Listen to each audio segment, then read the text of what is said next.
concern there. All right, get back into this game here. That was, I'm sorry, James Washington, not Deontay Johnson. This one here is a deep pass. Juju. That one is Juju, who would go a little T.O. on the celebration there. But he didn't get to the star. Didn't go to the star. George Teague was not in the building. Teague is a legend. Garrett Gilbert picked off by Minka. Minka would be all over the field yet again. Minka Fitzpatrick been fantastic, as so many of these Steelers defenders have been. Mike McCarthy's like, we're right there, we're winning. Ben, go do your thing. Roethlisberger, fourth quarter, 4 minutes left, looks deep. Claypool, wait, what do we got? Flag, McCarthy says, are you serious? Mike wanted it bad. Mike wanted this one, especially Pittsburgh, where he's from. Yeah. Eric Ebron, jumps over the defender. Okay, Steelers have the lead, but the Cowboys were not. Let it. Oh, my gosh. Garrett Gilbert would come all the way back here, would hit CeeDee Lamb a couple times on some big plays. This is the drive of this guy's lifetime here. 1st and 10. Look at this pass here. He's rolling. Throws it. Look at CeeDee here. Toe drag swag. Toe drags. His heels never went down. That's how crazy this is. If his heels hit the white, he's out of bounds. Garrett Gilbert to CeeDee Lamb in Week 9. That's exactly how Cowboys fans drew it up, right? Well, 3rd and 4. Gilbert with a shot. Minka again. Minka. This guy's the Hall of Famer. He really seems like he's a Hall of Famer. MVP. Steelers are 8-0 for the first time. Ben Roethlisberger. How'd it feel? It's the NFL. There's no easy games. We're the Pittsburgh Steelers. We know everyone's coming for us. If you didn't know who, I'm not trying to take any shots at anybody, but if you didn't know who America's team was, you should have seen the stands and all the terrible towels. Dallas may be America's team, but we'll be the world's team because we got fans everywhere and they're the best in the world. Okay. All right. Ben's got takes. Okay, Big Ben. This team is undefeated, Kyle. This team does not have very pretty wins sometimes. It gets real ugly sometimes is the way that I look at it.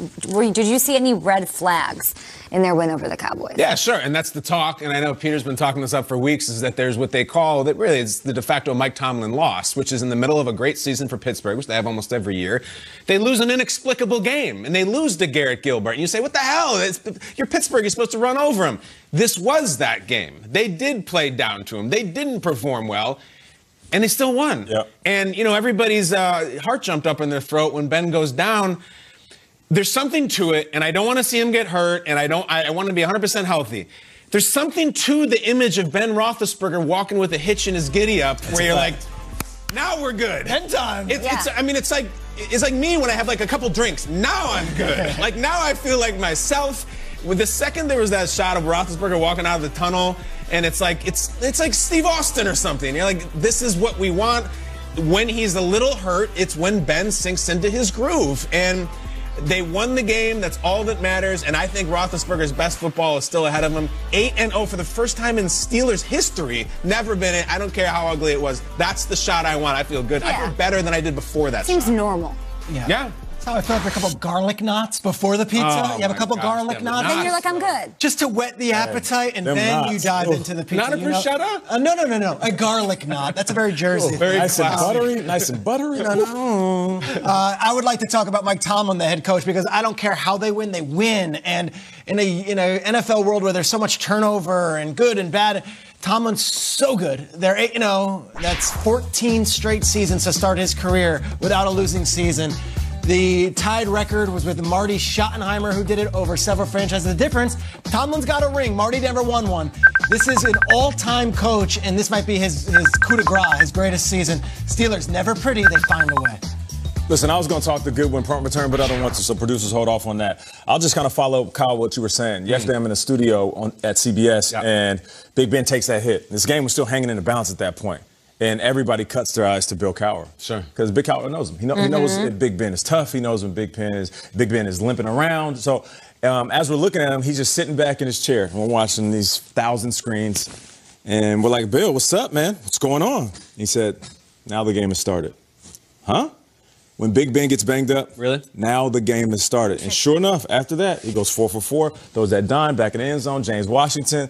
There is something to Big Ben playing a little bit pissed off, having a little grit to him. And after that hit, it's kind of like he woke up and the offense woke up, and then subsequently the team ends up winning. They were down 19-9 in the fourth quarter, and he led he put points on every drive since then. So to me, it was cool, even though it was ugly, and it's been ugly in several games and moments and games this season, that he can still come in the clutch and make it happen. Absolutely. He can still put it on his shoulders. He's a and he beast. Are they going to the Super Bowl, bro? I think they're winning. They're undefeated. I know you do. I do. I really do. You call Why it. doesn't he just take care of it in the parking lot? Just ram his knee into the fender of a car and then play the game. Call Tanya Harding. Or that. Okay, that was a lot. Let's go to Ian Rappaport, our NFL Network insider. Ian, we're talking garlic knots and Tanya Harding here on the show this morning. Happy Monday to you. The Browns are on a bye in Week 9. Two of their biggest stars were in the headlines, though, yesterday. What is the latest with Baker Mayfield and with Nick Chubb? We'll start with Baker Mayfield. During our pregame show, actually, yesterday, before the games even started, came word that Baker Mayfield was being added to the COVID-19 reserve list. And usually, this is a situation where you go back, you try to figure out, okay, when did he test positive? What does it mean?